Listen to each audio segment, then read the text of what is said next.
तो ये 32 इंच की टीवी है।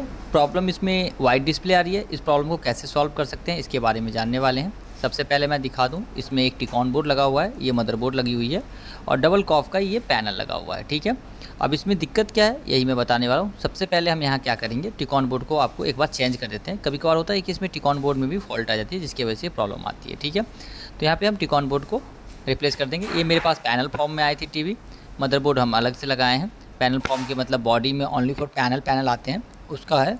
और यहाँ पे हम टिकॉन बोर्ड को इनबिल्ड करते हैं और देखते हैं टिकॉन बोर्ड ख़राब है या नहीं है। ठीक है, तो यहाँ पे देखने को क्या मिल रहा है वो हम चेक करते हैं। यहाँ पे हमने टिकॉन बोर्ड को चेंज किया है, सेम प्रॉब्लम अभी आ रही है।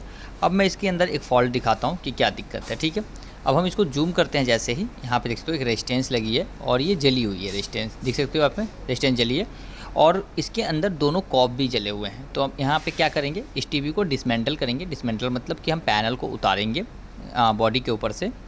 तो यहाँ पे हम सबसे पहले स्क्रू को ओपन कर लेते हैं और उसके बाद हम बॉडी पे से इस पैनल को उतार देंगे। ठीक है, और जब हम इस पैनल को उतार देंगे बॉडी के ऊपर से तब हम इसको चेक करेंगे कि दोनों कॉप सही है या ख़राब है। ठीक है, अब हम यहाँ पे बॉडी प्रोसेस कर रहे हैं उतारने का। यहाँ पे हमने ग्लास को रिमूव कर दिया है। अब हम इसको ले जाते हैं बॉन्डिंग मशीन पे। आपको जैसे कि मैंने दिखाया, यहाँ पे तो कॉफ ए भी जली हुई है और कॉफ ए भी जली हुई है, दोनों कॉफ जला हुआ है और साथ में पीसीबी भी ख़राब है। हम चाहते तो ये रेजिस्टेंस को चेंज कर सकते थे। अब हम इस मशीन के द्वारा इसको रिपेयर करेंगे। दोस्तों यहाँ पे ये रिपेयर हो चुकी है। अब ये वीडियो शॉर्ट में थी, हम आगे आपको लॉन्ग में भी वीडियो दिखाते रहेंगे। तो इसके लिए आप हमारे चैनल को फॉलो कीजिए और आपको स्टेप बाय स्टेप हम बताते रहेंगे। Thank you for watching.